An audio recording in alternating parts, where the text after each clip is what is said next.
begin with, I want to introduce the people that are joining us today. Unfortunately, we can't quite see them yet, but hopefully that will happen soon. I'm going to start with John Cole, who is our director. John, can you say hi and let us know a little bit about what it is that you do with Willamette? Sure. Hi. Thanks for coming, everybody. I'm the director of the show, and I am a theater generalist. So I teach a little bit of everything here: history and directing, and all kinds of other stuff. And you're also a stage combat guy, is that correct? I am a stage combat person. Yeah, I'm a fight director with the Society of American Fight Directors. That's not an honor that a lot of people get. It's pretty rigorous, and there's a lot of big testing for that. So we're really happy to have somebody like that on our faculty. Then I think we've got 5 people that are a part of our crew.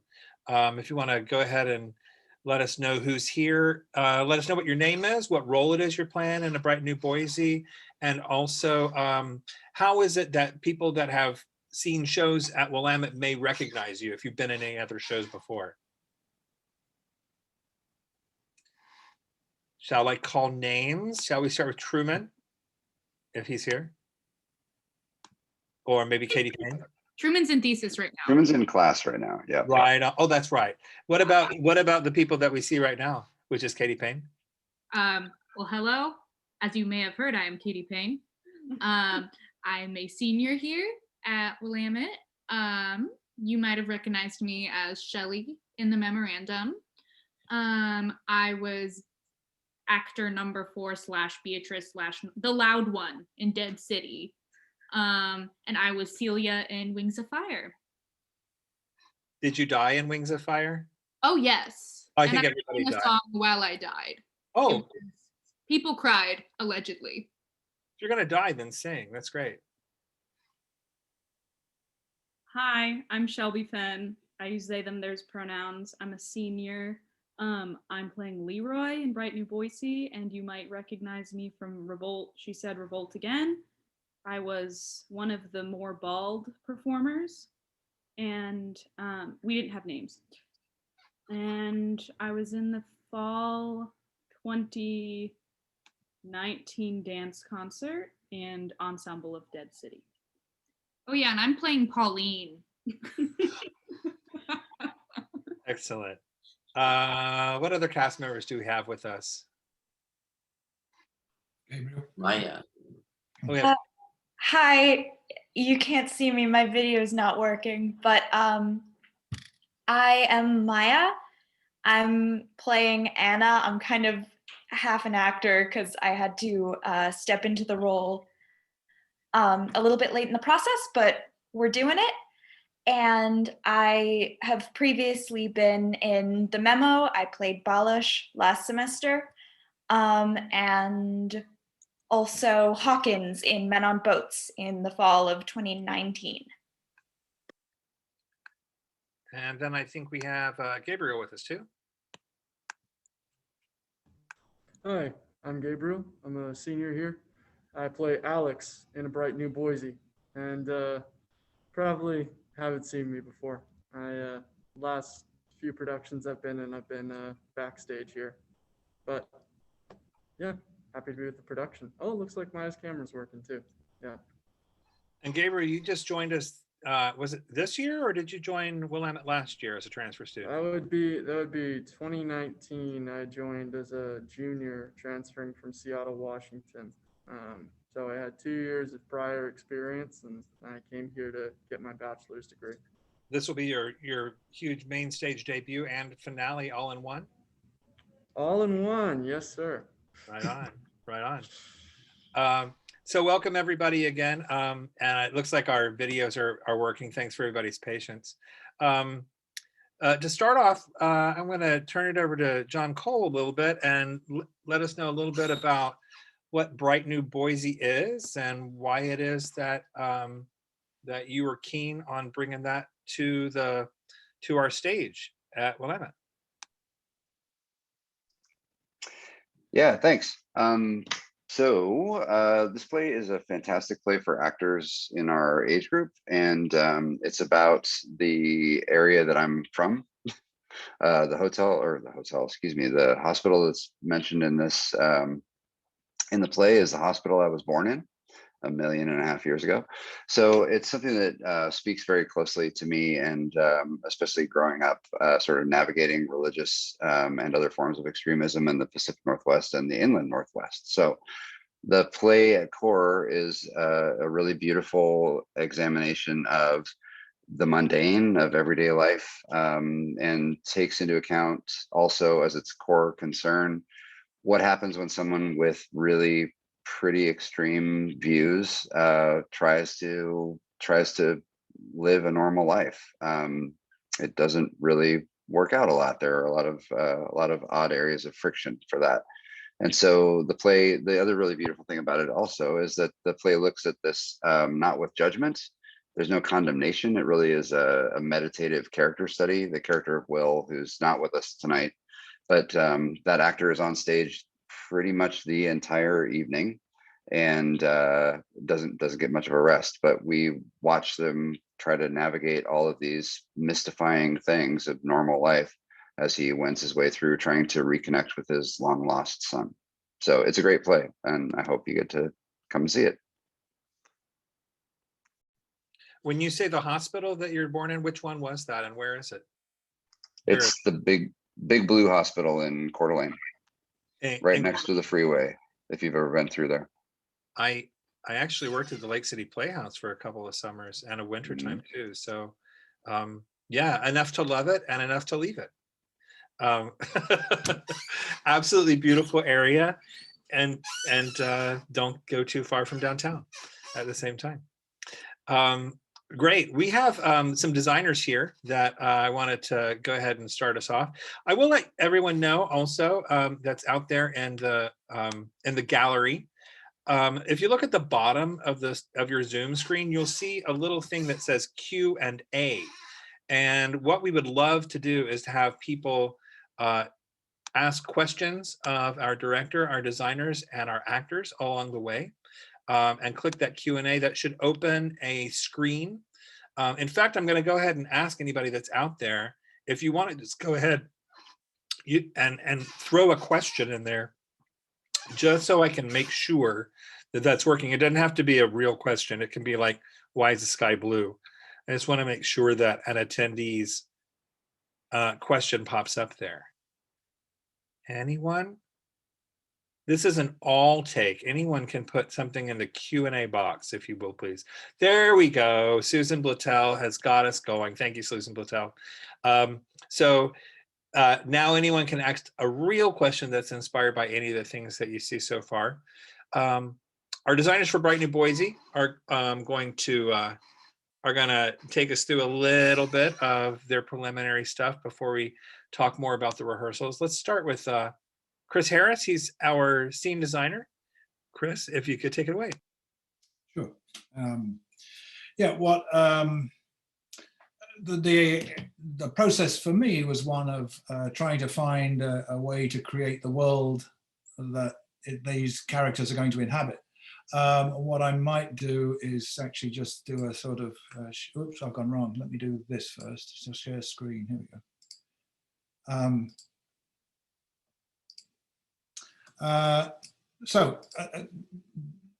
This is a journey. Some of the students in the company saw parts of this, but it's actually also images that are the initial exploration of an idea. And I was trying to find out what am I looking for in terms of a hobby lobby, which is the place where the play takes place is located either in the workroom, break room, storage room of a hobby lobby, or it's also out in the parking lot. And so what I was trying to grope for were images that spoke to me about the world of the play. This one in particular, the height and that's just the stacking of packages started to become important, and actually became even more important as the play progressed and as the design is evolving.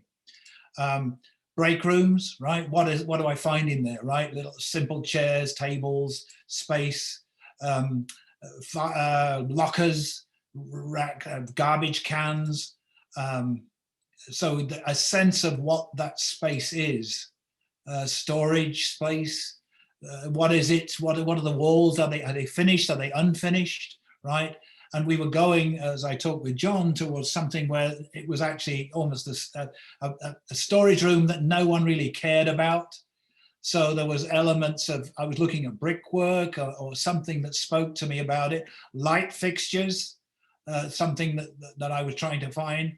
And then parking lots, right? What's in a parking lot? And so I was looking for images of a parking lot that I have to try and recreate where the play takes place. And this spoke to me a lot, right? Because the character is there in the middle of the parking lot at the beginning of the play saying, now, the rapture, now, right? And so this image seemed to speak to me immensely.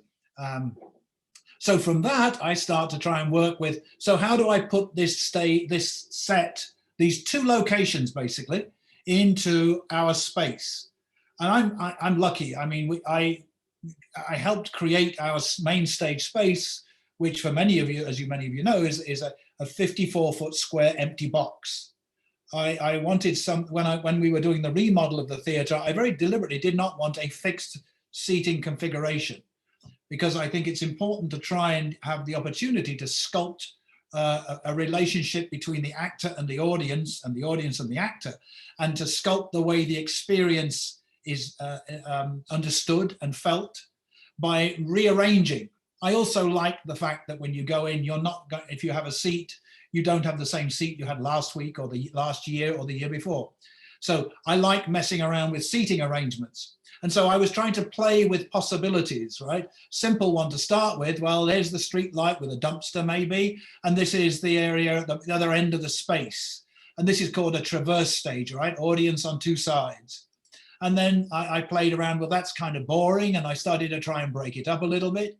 But then I also started to play with different variations. The audience is now on three sides, kind of, and the street light and the dumpster area over here, and then the door, the lockers, splitting it up. And it's kind of an arena configuration. And then I started to play with something that was a combination of both.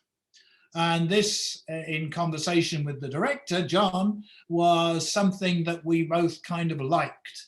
So there's an area up here with the door, the counter, the lockers, audience on these two sides, kind of, but beginning to wrap around, and then the street area, the street light over in the corner. Then this started to morph because we decided to shift it 90 degrees, partly to do with audience access. Coming in from our lobby here is easier if it is shifted. And then I started to lay in a pattern in the floor. When we did the memo, I deliberately had put down a floor pattern so that the actors had a sense of being of an appropriate distance from the other actors. So it's a kind of COVID design. And in fact, as we were doing it, one of the actors, Maya, actually turned around and said, I hope you're going to do that again, because she found it very helpful. And so I started to fold that into the design.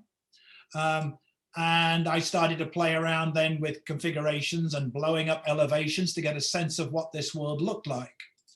And so then I start working into a white, called a white model, bits of card just cut out to explore the relationships, right? And I was playing here, as you can see, with the brick blocks of the walls. And I'd also started, John had requested sort of more packaging stuff. So there was the start of a shelving unit here. And the street light down here in the corner, and I took away the dumpster and put in a chain link fence.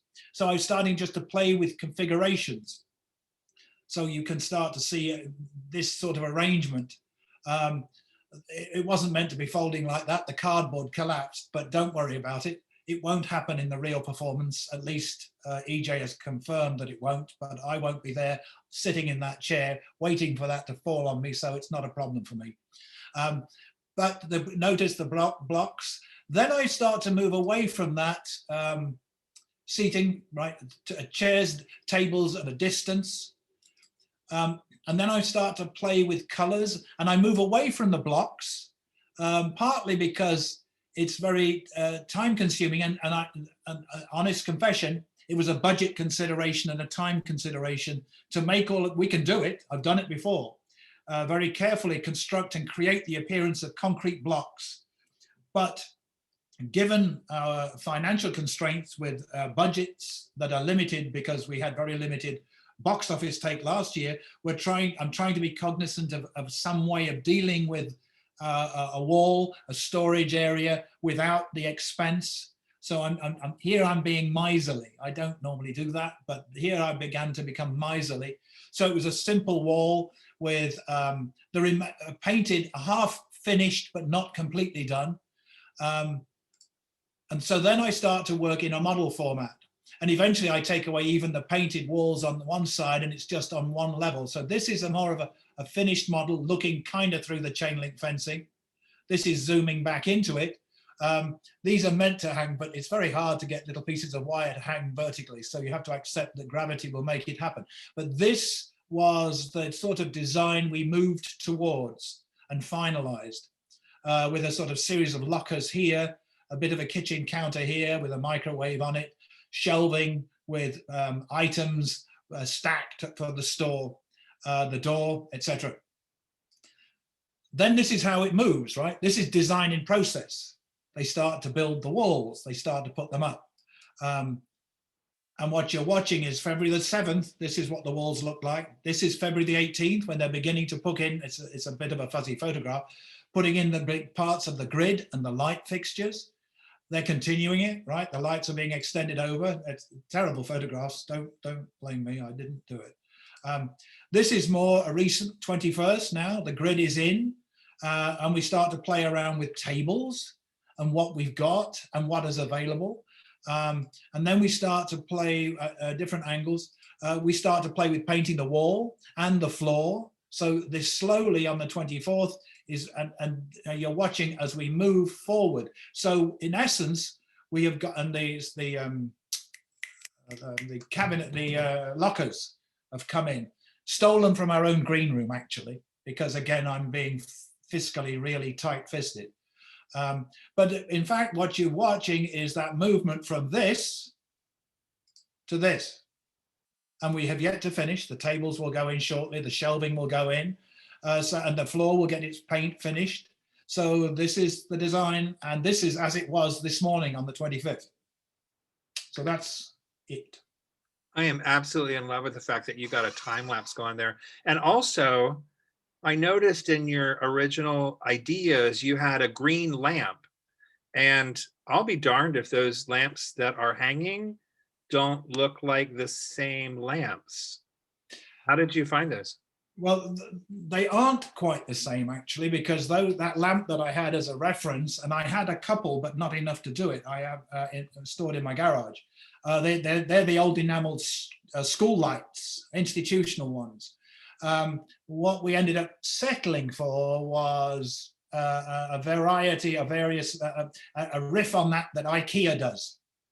So if you look at them closely, you'll see that in fact the shapes are not as angled, and it's not the classic institutional lamp that I wanted, but it's close enough, and they were relatively inexpensive.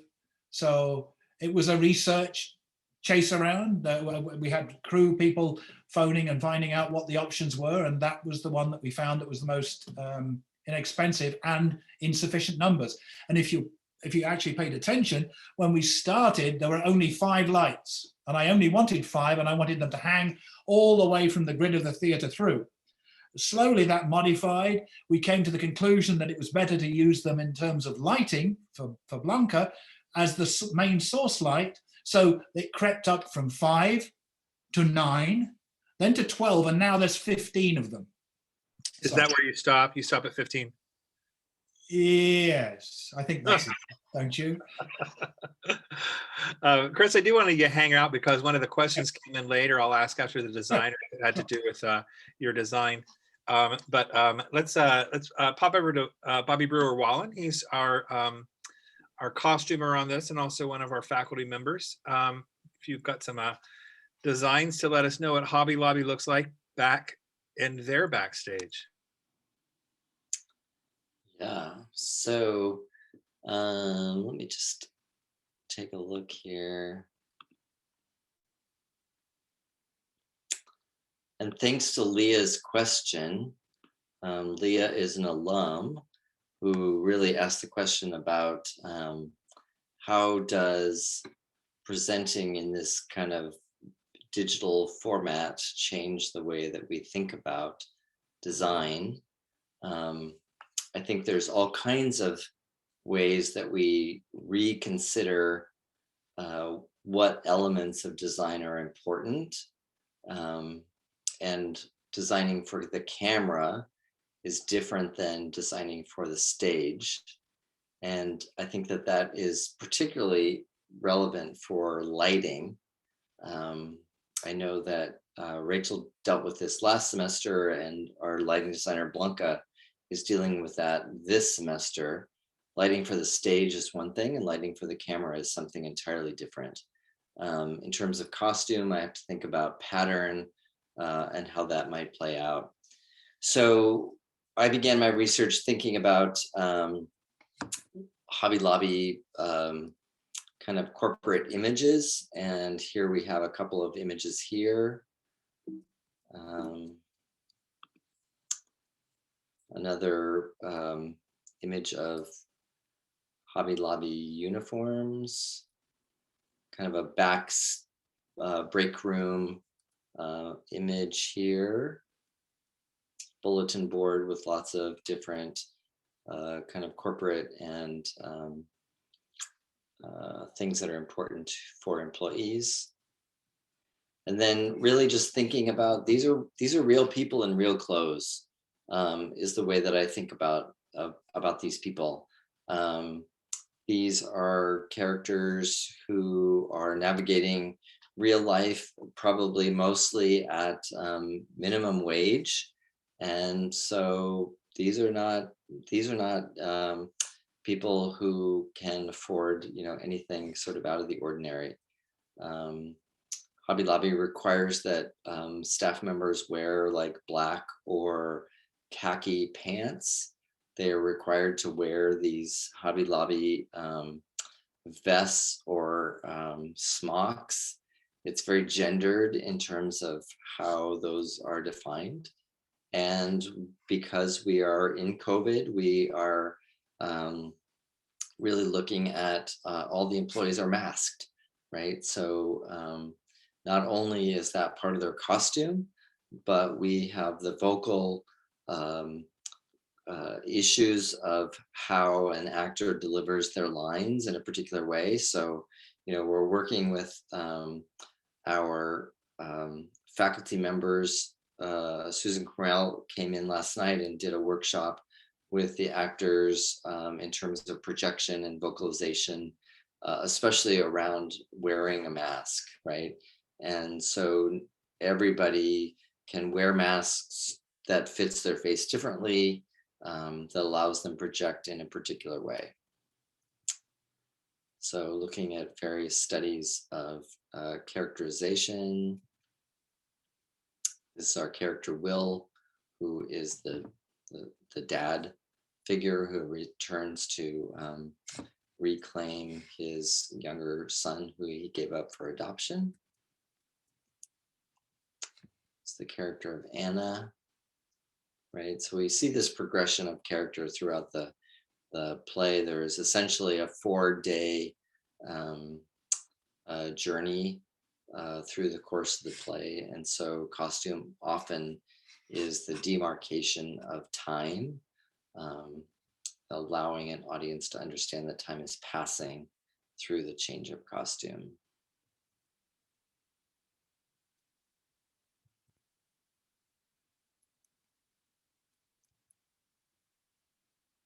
This is our character Leroy.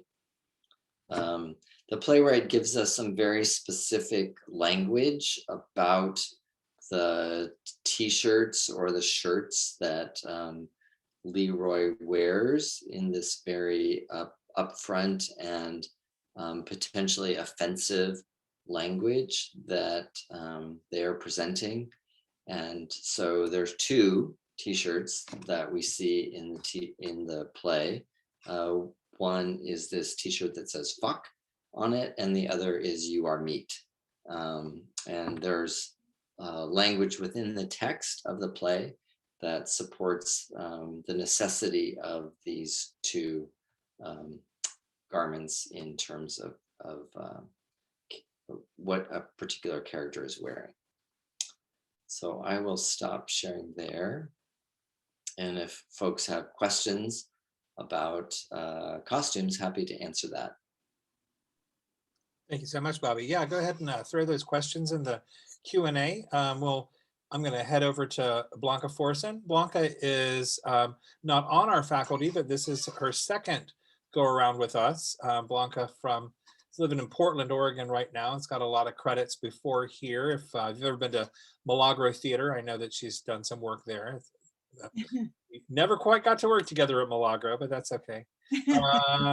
But Blanca did the amazing canyonscapes for Men on Boats, and now we're moving her into a break room. What does that look like, Blanca? Well, I'm Blanca Forsen. I do the lightings. This is really a challenge for me because let me share the document now. I don't know how. Give me a second, please. It took me 3 or 4 minutes to get everybody online, so I think we'll give you 30 seconds minimum. Okay. Maybe maximum. We'll see. So I try to share my here. Ta-da! Woohoo! Okay. That's me. Yeah, this is really special for me. I mean, that kind of designer spend all the time in the rehearsals because I can feel the lights when I hear the actors repeat the text, and I all the time ask the director what he imagined all the time to put colors in my lights. So this is completely different for me, and it's okay. So it's a very good experience. So okay, I have a store, right? The stores have really bright white lights, and everything's gonna happen inside of the room.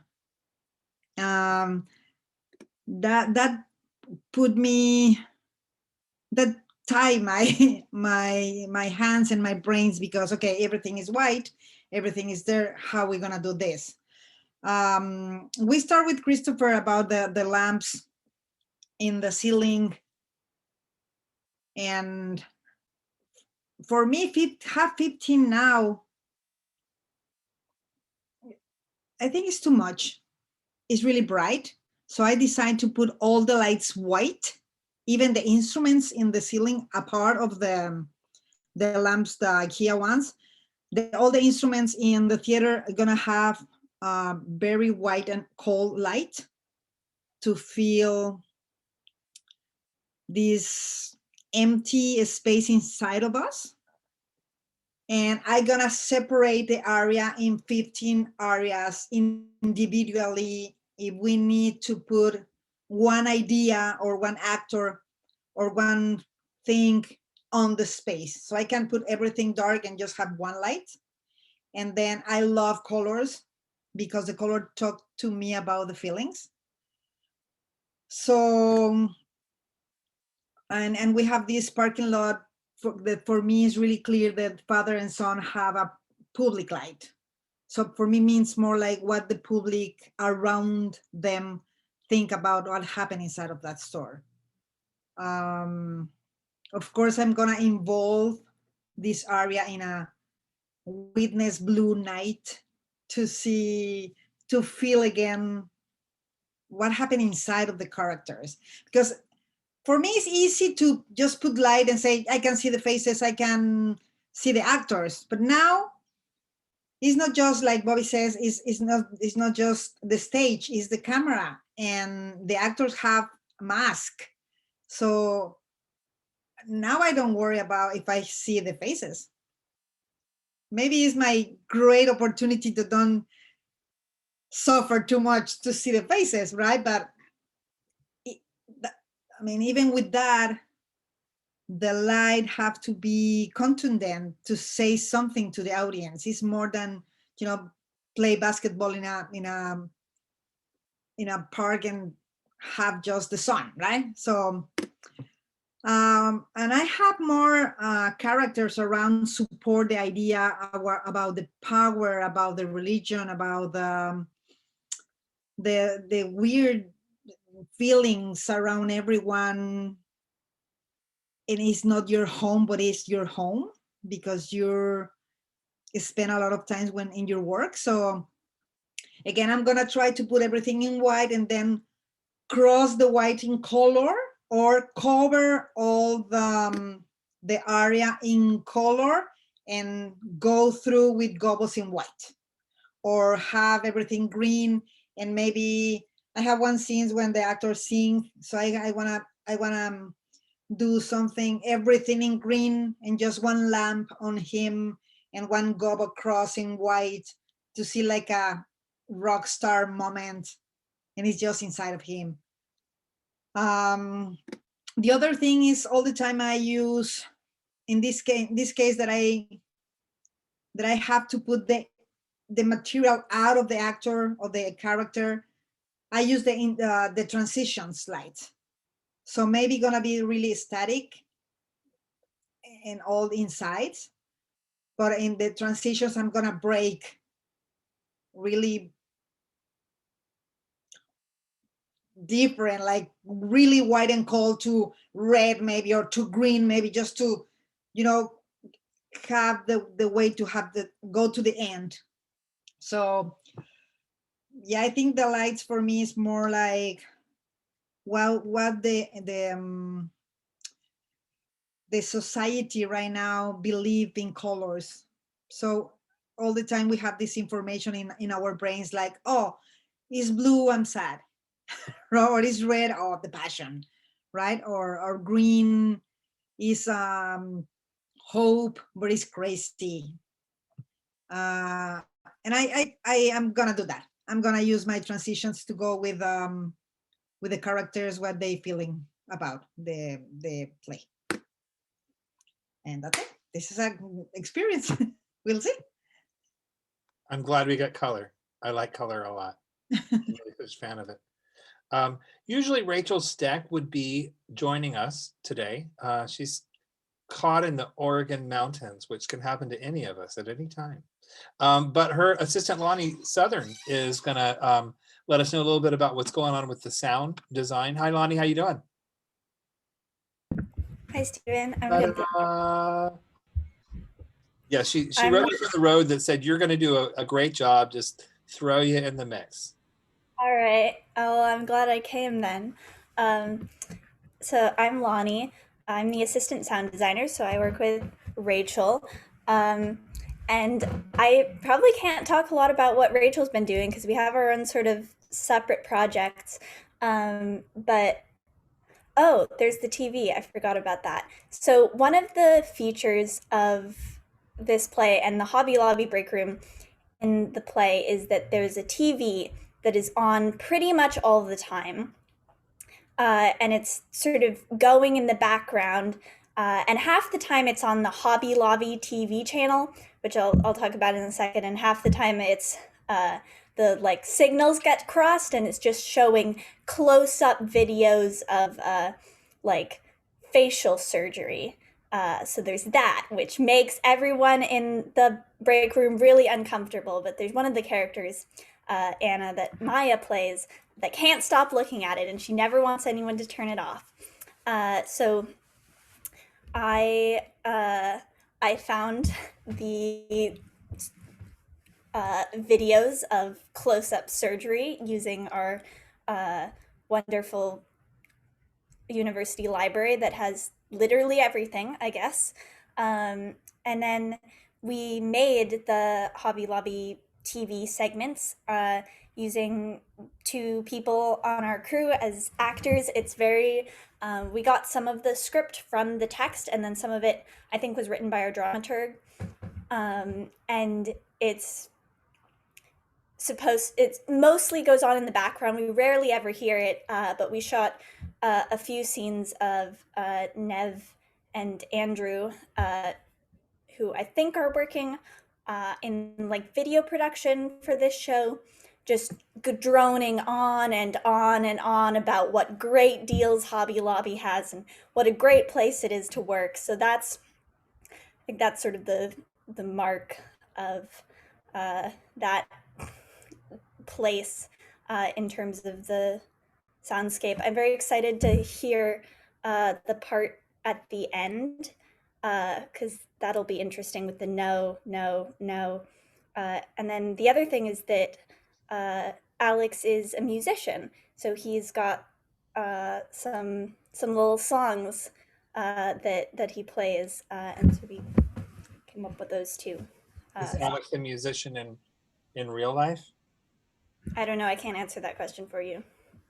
That would be something for Gabriel. I am not a musician. I just play one. I was kicked off my choir though, so I was an attempted musician. How do you get kicked off of choir? That's like, I'm sorry, that just shouldn't happen. That just shouldn't. It's high school, you know. I might believe you, but kicked off, and that's just not cool. I've been doing method research for the past 8 years, so. On how to get kicked off of choir. Yeah. Hey Lonnie, thanks so much. We got a question from one of our alums. I'm going to throw it toward the actors first because I want to hear them talk before they're on stage. It's a question about the restrictions that we're all working with, and I mean, here we've got Gabriel, and he's not even in rehearsal, and he's still wearing his mask. And so, how is it that? How do you get a show that was written outside of restriction land to work in it? Or what are some of the things that, I mean, Katie, this is the second show that you've had to work with at Willamette where you had to stay 6 feet apart for people. How does that affect you when you're trying to act against someone and wanting to, you want to make connections, you want to tell a story, and do you feel like you're changing a story, or tell me a little bit about that, and John, in your staging of this, how do you consider the moments that you want to get close, but now we're in COVID land? Yeah, I guess to speak to the first part of the question, mask acting, or maskting, as we affectionately refer to it as, it's really weird at first, especially because so much of emotions are in the lower half of your face, and you don't really realize that until that is no longer a vessel in which you can interpret things. So if anything, it helps you adapt in using more vocal technique to convey things and reacting off of body language and physicalization as opposed to just raw emotion. So I think in a weird way, it's been helping me grow as a performer. Do you do more eye acting? I mean, is it like one of these things where you can't speak, so the other senses grow? Kind of. If you do too much, though, you will get a headache. And I don't recommend headaches as a concept. I would say avoid them if you can. But there's definitely a little bit of eyebrow action happens compared to before. And I guess to kind of, and others can speak more on this later, but in terms of doing shows in COVID and how you make that work, a lot of the time when you're putting on a play, it's like, okay, but why? Why now? Why are we doing this now? And because the reality that we're in right now is this reality of the fact that we're in a global pandemic and that it is everywhere and it permeates every part of our lives, that it makes a lot of sense that it would reflect in our art. And because we are experiencing these stories, well, not these specific stories, but our own stories firsthand that run tangential to the stories of the characters on stage, I just think that exploring that and exploring the humanity in that is something that is worth exploring.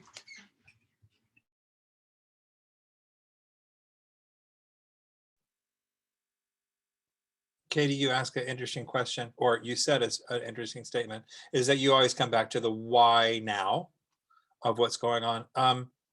From the actor's point of view, why A Bright New Boise now? I mean, I know when I was acting, I was always thinking, what is the lesson that I am supposed to learn from this play right now? Why am I in a funny thing Highway the Forum? Right. How is it going to affect who I am? So has anybody found out the why now for why you're in Boise, or why we should do A Bright New Boise at this point? As a actor, sorry, I do have a mask. I don't know how well you can hear me through Zoom. But I think it's sort of one of these things where the principal character, Will, is in many ways not somebody who we would normally sympathize with. He'd normally be an antagonistic character.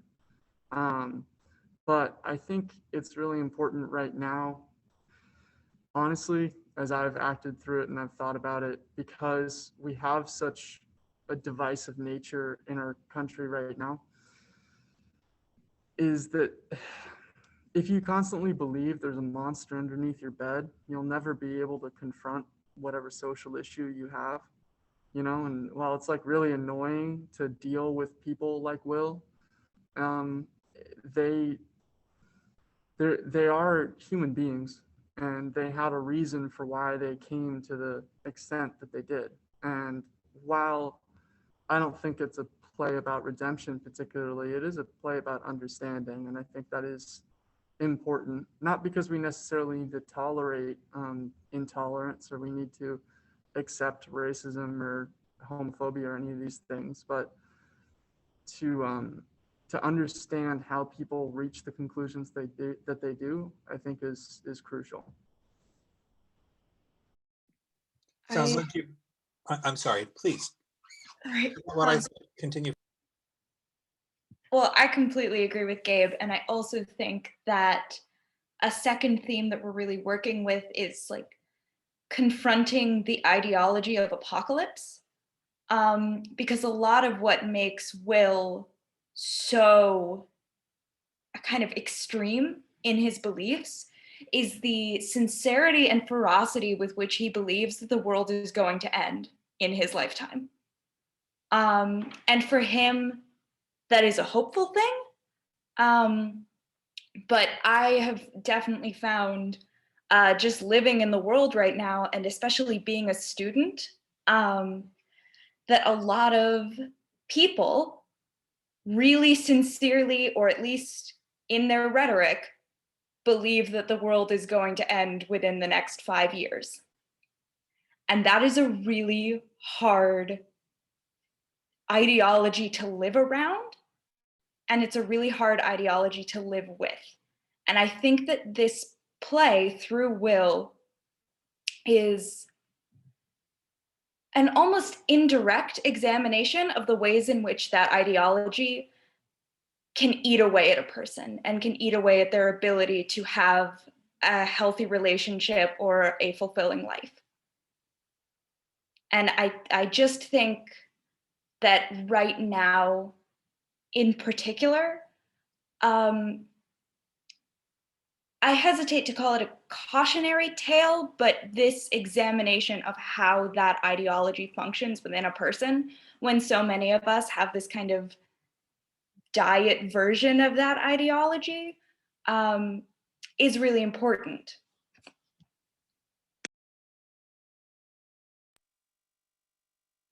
Do you think that, Maya, and what you're saying, do you think that working with play gives you a little bit more peace in your own life, and having to get how to get to the end of that, or more perspective on the other side of it? I think it definitely does, especially because living in the world that we do right now, when the news is telling you every single day the world is going to end, society is going to crumble, your days are numbered. I'm kind of a reckless optimist in that I don't think that's true. And some days I feel wrong, and some days I feel like I'm a bad advocate or a bad activist, in that I don't think everything is completely screwed always. And I think that this play and participating in it and examining that ideology of apocalypse taken to its extreme and the ways in which it does kind of eat away at the person who holds it gives me a lot more strength. And like, yes, I think that there is value in the idea that tomorrow is coming. It's funny you called it a bad activist when we used to just call it an optimist.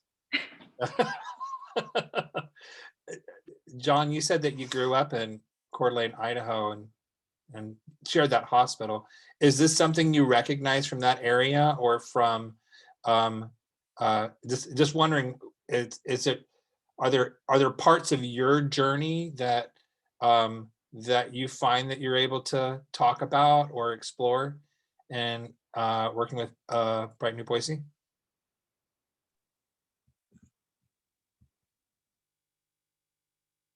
Oh, for some reason I can't hear. Can anybody else? No, can't hear. Okay, that's all right. I'll go on to one of the questions we have over here. Somebody's asking about the new normal and these virtual performances. I mean, one of the great things that has happened during the lockdown is that we've been able to explore this new way of presenting things. But I know that we've got a bevy of students that are just on the verge of going out into the professional world. What is your thought about the idea that the live performance that you've signed up for at Willamette and that you want to study is now being taken over or augmented by or supplemented by video performance? I mean, are you down with doing live shows that are also shown online? What are your thoughts on that?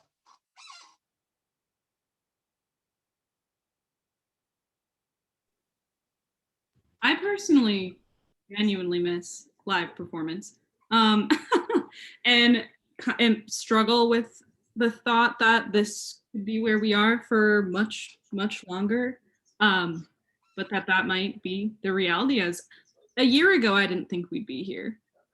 And I think this play in particular is really effective in this context.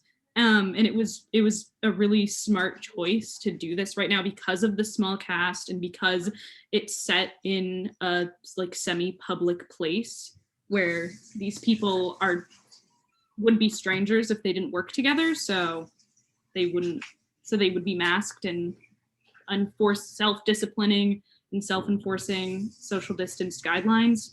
But the pandemic accentuates how live theater can't really function without the use of film or technology to keep going, at least from my experience doing this one show. I'm sure Maya and Katie have already done a Zoom performance, so they can speak further on this, but yeah, I miss being around people. I miss the liveness of theater.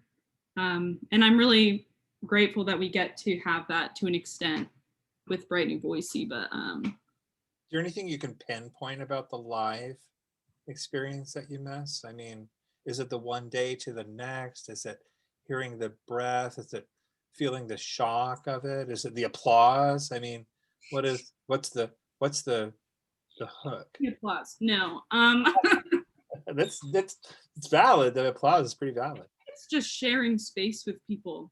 Mm. I have the masks accentuate my need to read lips. Like that's something that I didn't think that I relied so heavily on to communicate, but it's something that I definitely do rely on. But yeah, just being able to share a space with people that you wouldn't normally get to share a space with, and the elimination of that barrier, like the literal screen is a barrier. You could call the fourth wall a barrier, but physically it's not one.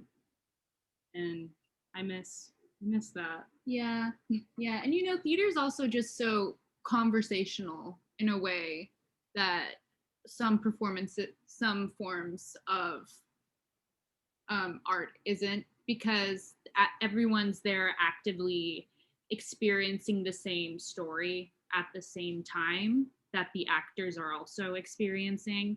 And as an actor, it is a bit of a vanity thing when you say a little quip and people laugh, like the weird kind of high that comes from that. But yeah. That happens in the workplace too. Everybody gets that high. Right. Just you get an excuse to do it for 2 hours straight. Yeah. Yeah, I think about the Broadway or the Hollywood actors that you see when they're turning 30 or 40 and they suddenly get a Broadway role and it becomes a big piece, Nicole Kidman and a Tennessee Williams play or whatever. And you invariably you hear these people in Broadway say, I had no idea what I was doing until I had to be on the stage, because it really is an incredible land there. We just have about 3 minutes left. I do want to hit a question for the designers, though. Someone was asking about both costumes and set, and probably lights as well. How do your designs change for like Chris? Did you design your set differently, knowing that there were going to be video taken from a certain angle? Or did you just figure out, well, they'll figure it out along the way? Partly that. I mean, I think there's the nature of the process of creating theatre, as far as I'm concerned, is it's never a finished thing. It reveals itself in rehearsal. And in fact, I actually don't like being so far out ahead of everybody else, because I think the work that is to be reveals itself in the rehearsal room with the actors. And I feel less comfortable having created already the box they're going to go into without seeing what they are needing to do. So I have to anticipate a lot. And that's where the conversations with the director comes in. But actually, even as we start to move, then we start to adjust and change as we can within limits, right? What exactly we put into place. To some extent, I thought, well, where could the places in this configuration be located for cameras? And I made some anticipations, although some of them were also dismissed. And so I said, no, we're not here. We need to go here. So it's and that's all part of the process, right?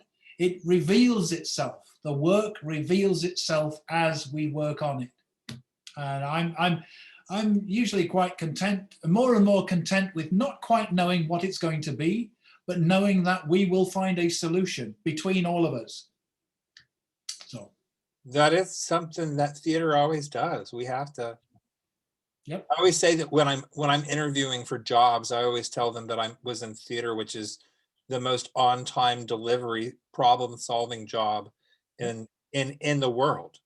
There's nobody that has to do something and have it do, regardless of how you figure out how to do it. You have to do it. We make choices and to do a play, and therefore invite upon ourselves the problems of how to solve it. Mm-hmm. That's what we do. I want to talk more, and I really want to talk more to the actors, but the actors have to go back into a rehearsal and talk to each other now. That's when we say behind the scenes at a rehearsal, we literally are interrupting a rehearsal that started at, when did you guys start? 6:30? Yes. And you're gonna go until when? 10:30 usually. Wow. Which is when half of the audience that we're watching right now is already in bed. So it's 8:30. It's the witching hour. We have to close it off. I put in the, Steph, I just want to say something really fast. Yes, please. It's very important to know that when you are in the theater, you are in charge of the darkness of the audience. So we have to suggest the audience at home, believe it or not, put the lights off to feel more the show. because now they are in charge of the lights on the audience. And in the theater, if someone put the lights on, I'm gonna kill myself. But now they are in charge of that. So please, audience, put the lights off at home to enjoy more the show through internet. Can we record you saying, turn your lights off before all the shows? Can we do that? That's kind of cool. It's important. The people don't know, and I know the people see a lot of shows through internet and never turn the lights off. And believe me, the sensation is completely different. That's awesome. Thank you. wootheater.com, W-U theater with an R-E, wootheater.com. That's where you're going to be able to find your place to get your tickets. When you go there, you'll also see theater ticks at willamette.edu, which is how you can talk to the box office. All our things are open right now. You can get cheap as $9 tickets for an adult, and students are way down to $5, a drop from $8 last year. So lots of ways you can see the show. We found out, by the way, that we can increase our audiences to 25% of capacity. So we may be able to, I have to check, but we may be able to have more than the 20 people in our audience right now. We might be able to increase it by 5 or even 8 people. So, and that makes a huge difference. So thank you, everybody, for putting up with the technical difficulties and joining our actors. And thanks all the designers and actors, and back to the grind, people. We're going to have another talk back a week after we close, so it'll be really interesting to see how things change from then to now, and we'll let everybody know about that. Adieu, adios.